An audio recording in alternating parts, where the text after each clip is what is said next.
I one of the things you might not know is that I do other stuff outside of CAPLO. And one of those things is case studies or creating client stories. I've done a lot of it in the construction world. And in fact, I can't claim the credit for this because I did some work for a marketing agency, so they paid me to do it. And it won the Construction Marketing Award North, the best direct marketing campaign. And it was about storytelling, how you share stories about great projects that you've done in order to win business.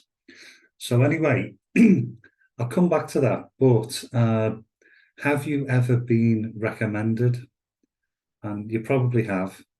And you know what happens when you're recommended, when you speak to the client, the deal is kind of already done, bar the detail, because they already trust you to do a good job. And we want that to happen much more, but the people who can recommend you are too busy. We don't get around to sharing good news as we do bad news. So I want to tell you about a concept that I think now's the right time to apply this within CAPLO. And it's called the Story Swap Vault. And this is where we gather together stories and we share them in a very particular way. So the way we do it, we will have a web page where we will have your story about how you helped someone in particular on a project. And the idea is that you look through all of those stories and the people that you already know or you trust to do a good job, you've gotten to know them, or you've even given them work already, or you've heard other people talk about them. If you can say to yourself, I would be happy to share that story, and maybe you've got someone in mind to share the story with, then you tick the box anonymously on their story, which means you're prepared to tell their story. Now, swap this around. This is why it's called the Story Swap Vault. As soon as the same person who's in this community sees your story and again votes anonymously, that's when we've got two people saying the same thing. So the anonymity disappears then, and we both instruct both of you to tell each other's story. And there's very particular ways to do this. If you do it well, business gets done. So I think what I'll do, I'll just show you a little bit more about stories. So when you're looking to build a story, if you do it in a particular way, it has far more impact. And part of this process, the Story Swap Vault, will make sure that we get consistently produced stories, because the actual story sharing, I'll come onto that in detail, takes a few seconds. You copy and paste the story and send it to the person you were thinking of sharing it with. So I've been doing this for years. I've done it. There's one from the construction sector. Done them in Vietnam. I've got a whole collection of these stories, and this is a written version of the story, but what we're talking about, it'll probably be done mostly in a short written format or verbally. So let me tell you how this works, because I've done this many times before. If I've got time, I might even tell you the story about how I discovered stories work. But when you hook somebody up to one of these brainwave monitoring machines, and I've actually seen a guy in Bristol, actually, it was on stage, he had the model of a human brain, and he explained what happens when you wire somebody up and you show them an advertising message. And the parts of the brain dealing with emotion are the first to respond. So normally it's if anyone's seen this before, it's Maslow's hierarchy of needs. So these are basic human motivations, from physiological, things like I'm hungry, I need to eat; safety, it's raining, I'm in the wilderness, I need a roof over my head; love and belonging to a group of people; and a bit further than that, it's being respected and having esteem or respected by other people from within a group. And then self-actualization, that's more about things like philanthropy, giving back. Now, if you frame the story from an emotional point of view, that grabs people's attention. Now, the parts of the brain dealing with logic are the next to respond when people are wired up. So emotion first. It's milliseconds later, actually, but the parts of the brain dealing with logic. So you've got to get normally the business justification in here, and it's normally framed from things like how did it reduce risk, increase income, save people time, save them money, or take away some stress. And in construction and property, it doesn't matter what the sector is, you can normally frame a client interaction and how you help them from one of those perspectives. And there'll be an emotional side to the story as well. If we get those two things together, it works. So how do you get the emotional story? You need to ask them, how did it make them feel afterwards? Or where does it sit in this model? And it doesn't really matter what the story is. There's normally a little bit of excitement to it or positivity to it. And you want to try and find that. And it can be positivity from the point of view, they were in trouble. You came along, you did your thing, you fixed it, and they felt great. So it can be sort of physiological or safety based. It could be you're an agent looking after properties. The landlord is demented because there's a leaky roof. The tenant's on their back. You got the roofer in. They fix the leak. The tenant's happy. The landlord's happy. So it's that sort of feeling that you want to get, that emotion. The business logic, yeah, it's like risk, income, time, expenditure, stress, everything lowering except for income. How did it make their income? So property staging, for example, if you stage a property, it'll sell faster for a better price. So somebody doing property staging could argue that they've helped increase income. So what you have to ask yourself is, what did your client experience afterwards? It's not the act of putting one brick on top of another to erect a building or refurbish a property. It's what that means for the customer afterwards. So it could have been a higher return on investment. It could be you delivered the project under budget and ahead of time. So you saved them time and you took away a lot of stress because you did it faster. So in terms of framing the story, you've got to get these four things in. So this is everything I've talked about.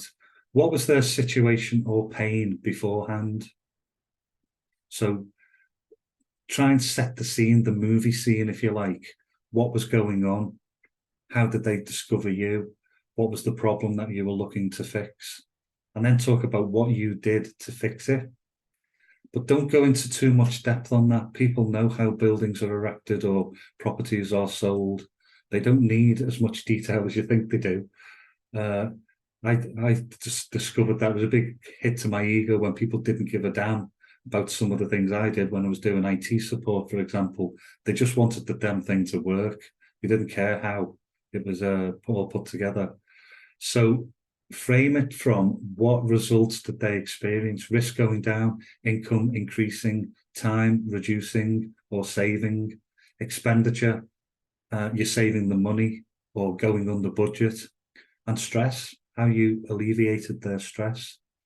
And then how did it make them feel? And then what you need to do is embellish it a little bit. And I don't mean lie or exaggerate. I mean, sort of, it doesn't have to be exciting. A lot of the time, the stories can be really dull, but to somebody who needs that particular service, it's not dull. It's what they need. They're in pain. You've got a solution for them. So embellish it by saying, who was the client? How did they meet you? Where were they located? What sector were they in? When did it happen? Try and get some satellite details around the story. And that's not to do anything but to make the story as real as it is. There's no lying here. It's telling the absolute truth. Now, how you tell the story, this is the easy bit, because as part of this process, all you're going to have to do is have a look at all the stories that we assemble for you. And you've got to say, do I trust this person? And can I think of someone to tell this story to? And what we will do, and I'll give you an example in a minute, we'll give you a piece of text that you can copy and paste into a message to the person you want to tell the story to. Simple as that. Or you can do it verbally. I'll come on. I'll tell you about how I've done this in a minute. But how you tell the story is important. So we've covered that. But you need to keep hold of the baton, and you'll see it in the example I give in a moment. But don't say, "And here is their number. Give them a call." Keep hold of the baton and say, "Shall I get them to call you?" That's really important. If you do it that way, you want the other person that's going to be sharing your story to do the same, because it increases the chances of the other person saying, yeah, get them to give me a call. All you're doing really is helping somebody you feel needs this service. You're not doing anything wrong. In fact, you're doing something particularly right. So keep hold of the baton, keep control, and say, shall I get them to give you a call? And here's an example, Tommy's story. Tommy does Facebook ads, and in a separate training course, we help people build their story. But the first thing we do is say, just tell me the story about one of your clients as it comes out. So he told me the story quite casually, and I shared this with somebody in our group, and I said, John, I think there's a guy you should meet. I know him quite well. He was casually telling me story and thought of you as someone who may need what he does.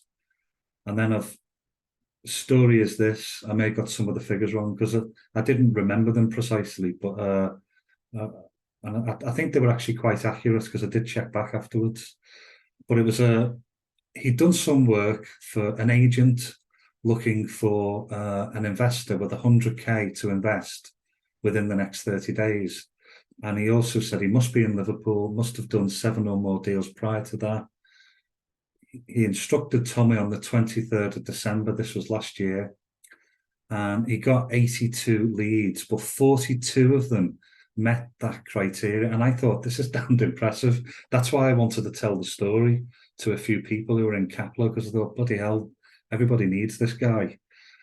So anyway, 42 met the criteria. He created a short list of 5. Did the deal by Boxing Day. I've since found out that wasn't correct. They'd started the campaign by Boxing Day. They actually did the deal mid-January. So he was chatting to them during Christmas and New Year, and it was completed mid-January. And the guy only spent 150 quid. So I was sharing this story in a WhatsApp message with somebody, and it was genuinely because I've got to know Tommy quite well, and I know he can help everyone. And by the way, if you want to be introduced to Tommy, let me know, because he can do some amazing things. So that's Tommy's story, and that's how you share the story. Just do it in copy, because we'll put all of these stories, short story format like that, so you can copy it and send it as a text message or a WhatsApp message or an email to the person you think of. You can do it verbally as well. So you can read the story. You can, maybe some of you would record a video, and we'll put this in the swap vault. So the story swap vault, the question is, do you want your story in it? If you do, let me know, because I'll let you know what we do next. There will be a fee for this, because we're going to have to manage a website, and it's going to have at least the text. And for some people, there'll be a video as well, where we're actually explaining the story verbally. Because sometimes if we hear it told, it's easy for us to repeat it than just reading it. So this is really it just increases the number of people you can share the story with, because if you can say it as well, you might meet somebody who needs what they offer, and you can tell that story. So that's it, really. All I want you to do is reply below if you're interested. I'll let you know what the details are, but what we will do is we will create the swap vault. It'll be on our website, and we will start uploading those stories. There will be an annual membership fee for this, just for the story swap vault, so we can maintain it. And we'll probably create a few extra activities around that. So if you're interested, please let me know below, and I'll put you on the list, and we'll come back to you. Hope that helps. Thank you very much.